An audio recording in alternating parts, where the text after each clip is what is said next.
E as pessoas estão ali, muitas vezes se divorciaram, muitas vezes perderam um ente querido, muitas vezes estão falidos, muitas vezes brigaram com familiares, estão ali passando uma dificuldade, ou estão nas drogas, ou estão no vício, em todas essas situações. E nós trazemos essas pessoas para o convívio da igreja, dizendo que se quiseres meu vinho, diz comereis o melhor dessa terra. Isso é verdade? Amém, é verdade, amados. Mas eu creio que esse não é o foco principal. Porque eu e você, amados, e pode escrever isso que eu vou dizer agora. Eu e você não sabemos quanto tempo nós vamos comer o melhor dessa terra. Pode ser que estejamos comendo o melhor dessa terra só até hoje, porque hoje o Senhor nos recolhe. Pode ser que comamos somente até amanhã, porque o Senhor poderá nos recolher, ou poderá vir buscar a igreja. Então, amados, o nosso principal objetivo, enquanto igreja, não é ficarmos olhando essas coisas aqui da terra. Mas a palavra do Senhor, ela tem um foco. A palavra do Senhor, ela nos direciona a olhar para um alvo. Tanto que o apóstolo Paulo, mesmo que escreve essas palavras que nós usamos hoje aqui, nesse texto de Tessalonicenses, ele diz assim: deixando para trás as coisas do passado. Eu deixo para trás aquilo lá, mas eu sigo avante olhando para o alvo. E o alvo do cristão é a vida eterna. O alvo meu, o alvo teu, amado, ele precisa ser estarmos com o Senhor Jesus Cristo. E nesse texto aqui, o apóstolo Paulo vai clareando algumas coisas, e eu aprendi uma coisa tremenda. Enquanto eu estava ministrando aqui, Deus estava ministrando aqui no meu coração, eu aprendi uma coisa tremenda aqui.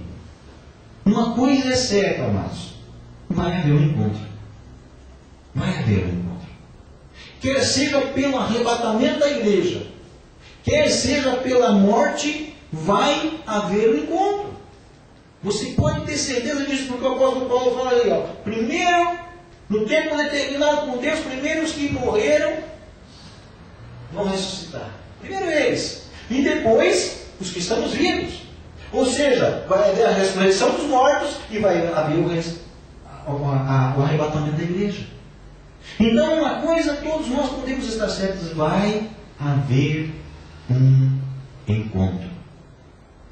Vai haver um encontro entre nós e Deus. O apóstolo Paulo, ele fala com uma tremenda sabedoria aqui, porque ele estava falando ao povo da primeira de Tessalonicenses, aqui da Tessalônica. E os historiadores dizem que o apóstolo Paulo ficou 3 semanas na Tessalônica ensinando.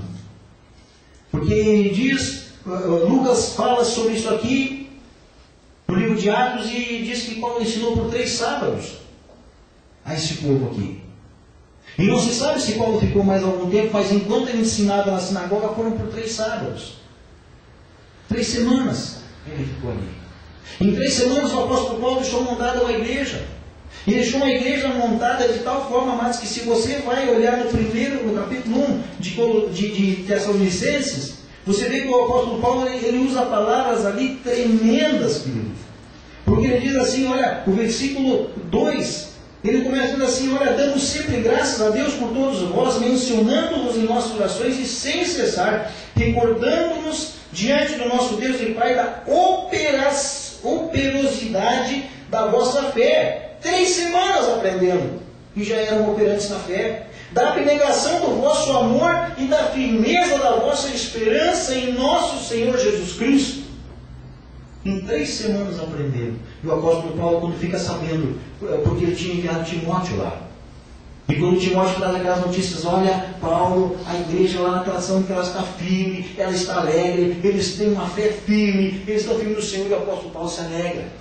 E daí escreve para eles: olha, mas eu quero que vocês estejam entendendo o seguinte, que além de tudo isso que vocês estão passando, eu quero falar para vocês não se entristecerem quanto àqueles que já partiram, quanto àqueles que morreram na esperança do Salvador. E ele diz assim: olha, vai haver um encontro, tanto eles quanto nós que estamos no Senhor, tanto aqueles que já partiram como nós que ainda estamos vivos. O apóstolo Paulo se coloca ali. Por quê? Porque ninguém sabe o tempo da vinda do Senhor.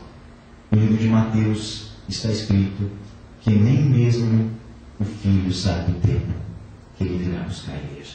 Nem mesmo o Filho, somente o Pai sabe. Somente Deus sabe o tempo da vinda. Então tenhamos certeza do seguinte, amados, que vai haver um encontro. E a nossa atenção, já que nós sabemos que vai haver um encontro, nossa atenção, amados, ela precisa estar voltada para esse encontro. A nossa atenção ela precisa estar voltada para esse encontro. Tem muitas coisas periféricas na nossa vida. Há muitas coisas periféricas, há muitas coisas acontecendo.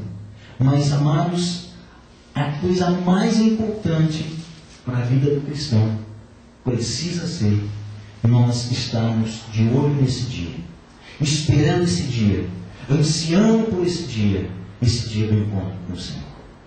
Esse é o dia que precisamos procurar.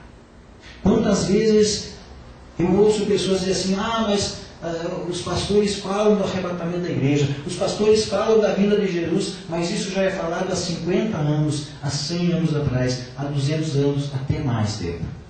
Já é ensinado assim. Jesus não veio ainda. Mas eu tenho certeza do seguinte, que nesses 50 anos, nesses 100 anos, nesses 200 anos, nesses 500 anos, nesses 2000 anos, praticamente quase 2000 anos, Jesus não veio ainda, mas muitos já foram até Ele. Então é importante nós estarmos de olho nesse dia. Nós prestarmos atenção no que vai acontecer. E a Bíblia ressalta muito bem isso quando lá em Hebreus, no capítulo 10, versículo 25, o Espírito Santo escreve ali nessa carta aos Hebreus que nós não devemos deixar de congregar como é costume de alguns, mas antes permanecermos fiéis, permanecendo junto, nos admoestando, quanto mais o dia se aproxima.